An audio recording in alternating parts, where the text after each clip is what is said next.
getting the crap kicked out of me here. Some people work only for the money. Others do what they love most and manage to get paid for it. You mind not interrupting me when I'm working? Stewart Copeland is in the second group. He's been making music all his life, first as a co-founder and drummer of the Police, then as a composer for films such as Rumblefish, Highlander 2, and Wall Street. Now he's writing the music for Spyro the Dragon, his first video game project. What makes composing for video games fun? How does he do it, and why does he like it? PlayStation Underground visited his small, unmarked studio in Hollywood, where he showed us some secrets. Good, you have sound. Step one is to beat the level. Now, for a 10-year-old kid, this is no problem. But for me, I have to beat the level and figure out the jumping, and I kind of navigate my way through the levels. And the very early stage, it's a lot of fun because I find a level that I can beat and get an attitude for it, and then create a piece of music for it. But then as the game progresses and I start getting to some of the more difficult levels and I'm stumped immediately, I've got to beat this bad guy before I can stay on that level for long enough to write a piece of music for it. So I have to learn how to beat all the bad guys. And if I was having to pay for my helpline, I'd be running up a huge tab here.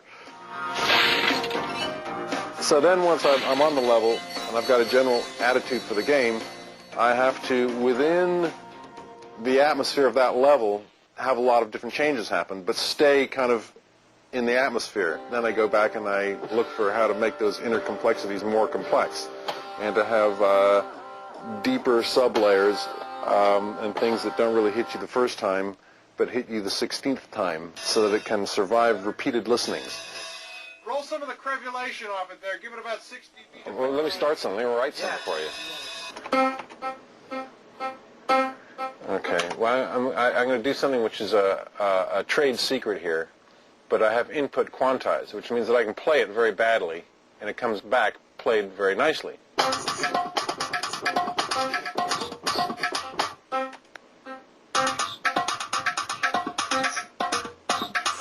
I can loop those two bars there, so it'll just go around and around and around those two bars.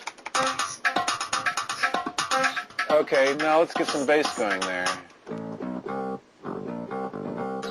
Okay, so there's a bass line. Now let's get some drums happening.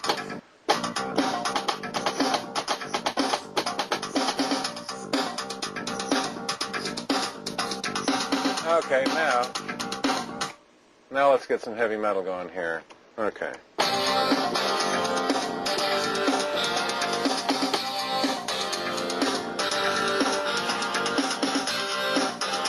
They pay me for this. And then, of course, you can get into all the cool stuff like, okay, and copy the bass part onto other instruments to kind of thicken it up.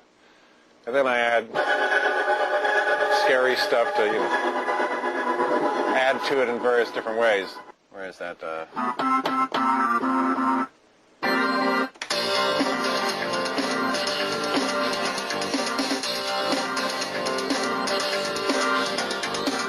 Now, this is really where I'm giving away the trade secrets. This is where Mozart would be jumping out of his grave and saying, I want to live in this century, where I transpose that part from there up to there, and it plays that same piece of music.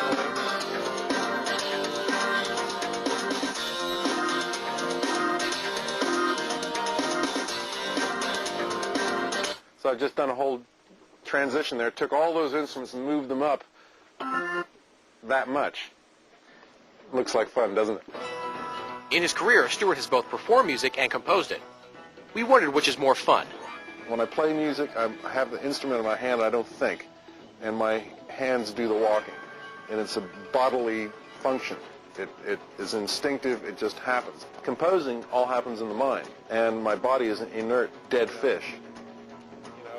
Somebody once asked Stravinsky, what's the great moment of Mozart? Is it when the audience lights up into your music, or is it the reviews? He said, no.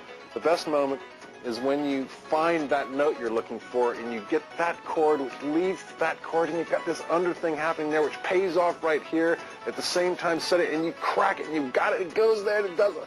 That's it, and it's downhill from there.